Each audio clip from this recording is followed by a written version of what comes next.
ni katika ndoa ile ile, mahali ambapo wengine wameshindwa na kukata tamaa na kupeana talaka, ila wewe bado Bwana amekupa uvumilivu na pamoja na changamoto za ndoa yako, ila wewe bado unaishi na mumeo. Jina la Bwana litukuzwe.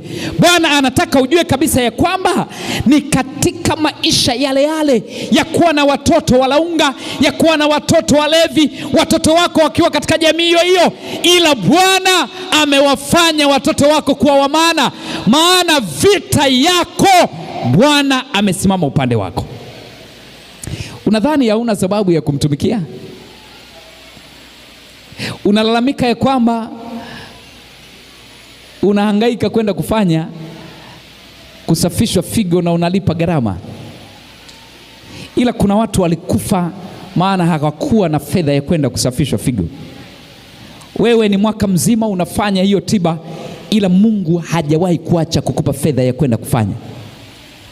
Unalalamika unaugua ugonjwa wa moyo ambao unakufanya udhurie kliniki kila wakati, ila Mungu kwa neema yake amekusaidia sana kiasi kwamba kila wakati ulipofika wa kliniki yako haujawahi kushindwa kwenda kliniki, ila kuna mtu amekufa kwa sababu hana fedha ya kuhudhuria kliniki. Chuo kile kile ambacho ulisoma ndicho na wengine walisoma, ila Bwana amekusaidia, umemaliza kwa GPA ya juu na umepata ajira.